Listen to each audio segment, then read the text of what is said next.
There are some really terrible watches out there. I know you guys have seen them. Today, I put together a list of 10 watches that I think are some of the worst watches that money can buy today. Now, there are going to be watches on this list you may not agree with. You may agree with some. You may think that there are other watches I should have added to this list. Definitely add a comment down below if you disagree or you think there's another watch that should be on this list.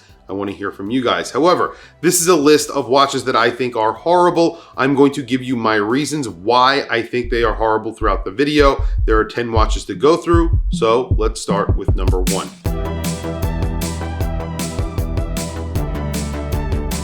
So starting with number 1, you're probably not going to be all that surprised. It's a Tiso, and it's probably one of the worst Tisos ever made, or at least one of the worst Tisos that have come out in recent years. It's the Tiso PRX Digital. What Tiso did here is take a very good looking watch, the PRX, and shoehorn a 1980s digital watch display into the case. It fits fine, it just doesn't look good. It looks like a watch that maybe came out of a Cracker Jack box. It made it look a lot cheaper. The proportions don't work either, especially for the larger model. It sort of looks like that digital module is lost in a very large area of negative space. It just doesn't work. It doesn't look good. And I'm pretty sure these are not selling well for Tiso. And it's definitely one of the worst watches that you can currently buy. The second watch on this list, this might get me in trouble. I don't know with who, because I'm not sure who actually likes this watch. But it seemed like from all the articles from places like Hodinkee and Time and Tide, everybody loved this watch. But when I saw it, the first thing that came to mind is that looks like a Fossil, a Cartier, and a Royal Oak had a baby, and that baby is very ugly. I'm talking about the Credor Locomotive. This watch does not make sense to me, and not every Gerald Genta design is good. I think that's been proven in the past. This is not a good looking watch. I've never thought it was a good looking watch. The vintage versions weren't good looking. This new version is still not good looking. I think it's one of the worst watches that you could buy. They are very expensive and they don't get a very high grade movement from Seiko either. And they are pretty expensive, around $8,000. It doesn't make sense to me at all. And that's why I think it's one of the worst watches that you can buy today. The next watch on this list is less ugly than our previous two watches. So this is watch number 3. That's not saying much because the first two watches on this list, the Tiso PRX Digital and of course the Locomotive from Credor, very ugly watches. However, this could be one of the most unwearable watches ever made. And it's from a watch brand that is now defunct. Surprise, surprise. They started making watches at the tail end of the large watch fad. And a lot of people were wearing watches that were in the 44mm range and maybe even bigger than that. Now watches are actually coming down in size, so 44mm is a larger watch, or at least considered a larger watch today. The brand that I'm talking about is called Sniper. They make integrated bracelet watches that are very large. They start out at around 53mm, and then they had these modules, these attachments that you could put on the side of the case. And the watches would end up to be about 65mm. Yes, 65mm on your wrist. That is a very, very large watch, even for people with very large wrists. So yes, I did say attachments, and the attachments were kind of crazy. One of the attachments was a lighter, a cigar cutter, and then there was a LED flashlight and a laser pointer. There were a bunch of things that you could put onto the side of this watch. It was a tactical watch, or meant to be a tactical watch, but obviously not a watch that would go under the radar because it was 65mm. Someone would see that from a mile away, so that doesn't make a lot of sense. But don't worry, they weren't cheap either. They started out at around $9,000 and they went up from there. They were powered by a very nicely decorated Valjoux 7750, but I don't know if that makes me feel better about these watches. Very large watches, probably some of the most unwearable watches ever made, and that's why they're on this list. The next brand on this list is an Italian brand. They make dive watches with a large crown guard. No, I'm not talking about Panerai.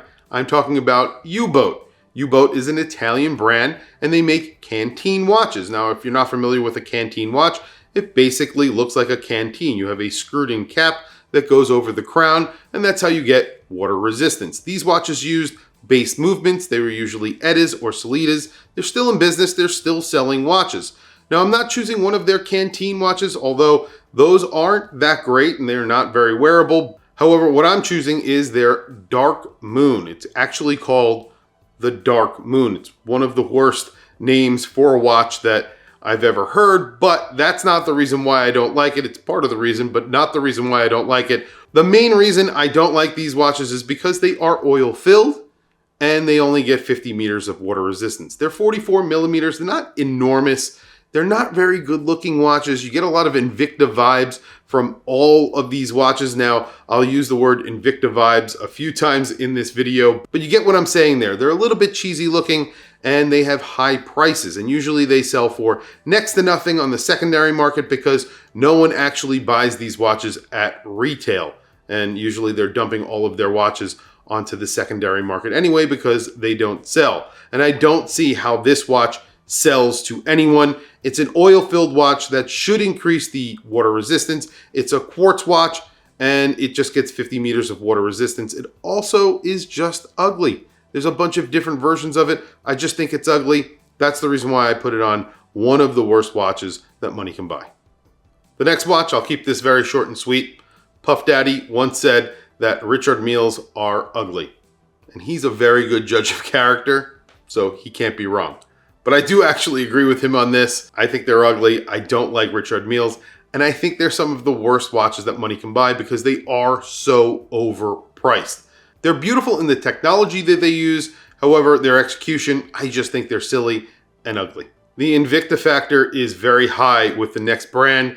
It's Romain Jerome. They make luxury watches and a lot of their watches are pretty cheesy. I want to put a disclaimer here. I actually own one of their watches. I own the Spacecraft, which is a really weird driver style watch. I love that watch. I think it's really cool. I don't think it's one of their cheesy watches, but most of their other watches are cheesy. The watch that I chose for this video, I think is probably their worst watch, hands down. In my opinion, it's a Pikachu watch. It looks like a kid's watch and it cost $20,000. I don't know who buys a watch like this, but it looks like a kid's watch and it costs the same as a Toyota Corolla. The next watch on this list is a brand of watches. It's Jacob & Co. Now, I know it's no secret that I don't like Jacob & Co. In a previous life, before I was doing YouTube and actually what I do for my day job, I was a chef. And he was a regular at the restaurant that I worked at. And let's just say he wasn't a nice guy, or at least he wasn't a nice guy to me and some of the people that I worked with. I won't get into details, but that's not the reason why I don't like his watches. The reason why I don't like his watches is because the Invicta factor for me is very, very high. There's a lot of cheese that goes into his watches. And I think there's a lot of people out there who maybe have drank the Kool-Aid. They are ugly watches. And for some reason, there are people out there who cover these watches and pretend they aren't ugly. I just don't get it. I think these are the ugliest watches that you can buy. They're uglier than RMs. I'm not sure how Puff Daddy feels about them, but I know I feel that they are pretty damn ugly and they are extremely expensive, which just compounds the fact that they suck. And I really just don't like Jacob & Co. Here I want to mention two easy hits. These are two bonus watches on top of the 10, so this is not included in the 10 that I have listed. The Hublot Big Bang, there are a few versions that are very, very ugly. I just want to mention that here. I will put up pictures of some of the really ugly Hublot Big Bangs that you can buy. They are very tacky. I don't like them. I don't hate Hublot. I just hate very ugly Big Bangs. I don't know if that makes sense, but there you go. And then the second is a Rolex, the Rolex Leopard Daytona. I think is one of the ugliest watches that money can buy. It's so tacky looking. I just don't like it. Again, there is a watch for every wrist, and I think there's a person for every watch. So this may be someone's thing, and I completely respect that. I'm talking about it from a personal perspective. I just don't like these watches, and that's why I added them to this list. The next watch brand on this list really does pain me to actually add to this list because I really do like the brand, and I like every other watch that they make except for this watch. It's Constantin Chaikin. and the Joker watch. And it's not only the Joker watch that I don't like, it's all those watches that they use faces on. So the Minions watch, the Joker watch, they have a pumpkin. They have all different versions of it, and it looks like a face where the eyes sort of turn or whatever. It just looks cheap to me. I think it looks childish, and I think the Invicta factor is very, very high on these watches. And again, part of it is the price tag. The price tag on these are very, very high. They come in at around $20,000, and they go up on the secondary market a lot of times because they are somewhat limited and hard to get. I just don't get it. I think a lot of people really like these for one reason or another, or maybe again, they've drank the Kool-Aid because other people say they like them, so they pretend that they like them. I actually did that in the beginning, and now I'm saying I don't like them. There was one that they came out with, which was a skeletonized version. I did like that one, but I think they wanted like $50,000 or $60,000 for that, or maybe it was an only watch. I don't remember, but I just don't like these. I like every other watch that they've come out with. I just don't like these watches. And that's why I put them on the worst watches that money can buy. The next watch on this list is inspired by a submarine, but really doesn't look like a submarine at all. It's from a brand that you might think I'm picking on because I've featured them in other videos where I've said, to avoid their brand completely because they don't make great watches. But I do honestly feel that way, and I think this is one of the worst watches that they make, and it's not an homage. We're talking about Gerald. Gerald usually make homage watches. However, they do have their own original designs, and this is somewhat of an original design. They were trying to go for an MB&F look, maybe. I'm not sure. I think this is an incredibly ugly watch. It's inspired by a submarine called the Triton. That's what they actually named the watch. It's a watch that's meant to look complicated, but it's not. Time is told traditionally, just like you would tell time on any other watch. However, it has this weird lug structure that makes it wear a lot larger. It just doesn't make any sense. And to add insult to injury, on the front of the watch, there's a large plaque that says limited edition, which I think is hilarious. I don't know why a watch manufacturer would put a plaque on the front of a watch that says limited edition. That doesn't make any sense to me. And to add more insult to injury, this costs over $3,000, around $3,400, which I think is a lot of money, especially considering it's a Gerald and it's just a really ugly watch. Last but not least, and what could be the worst watch on this list, it's a watch that asks the question, how do you follow up a $550,000 tourbillon? Well, they answer the question with a $150,000 automatic time only.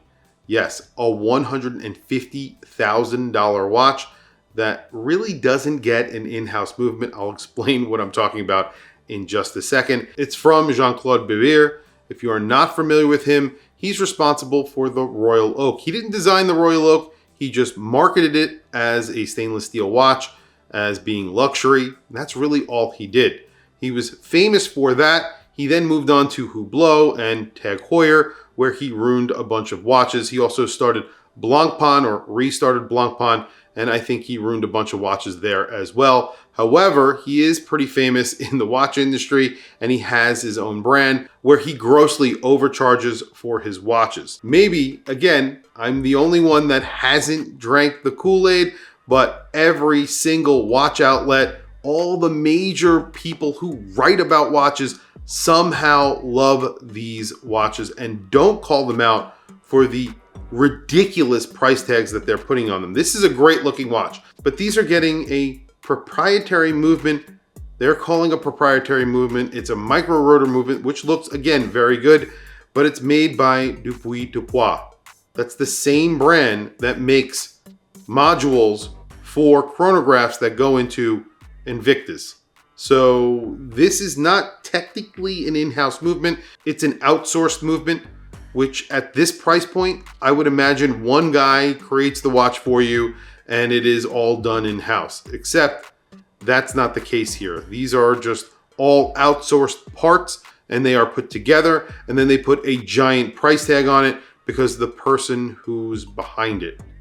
And really, that's the only reason why, and the only way that they can justify the price. And I don't think that is justification in my opinion. And that's why I think they are some of the worst watches that you can buy today. And I don't think anybody else would put these watches on their list unless, you know, they just don't care. And I don't care. I think these are terrible.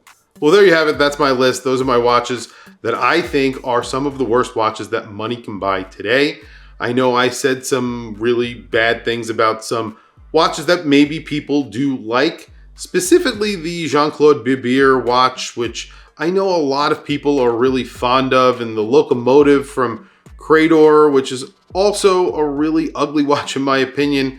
But there were a lot of watches in between that I also made fun of. But tell me what you think down in the comments below. Which watches do you agree with? Which ones do you disagree with? And are there some watches that you think I should add to this list? Obviously, this is an ongoing list. This is not exhaustive. There are plenty of other watches out there. 10 is definitely not enough. Probably in the hundreds. There are plenty of terrible watches out there, but I just wanted to make a somewhat of a concise list of 10 watches that I think are terrible. And that's what I've just presented. Tell me what you think down in the comments below. I want to hear from you guys. What do you think of the list? Add a comment. Also, please don't forget to like, subscribe, hit that bell icon.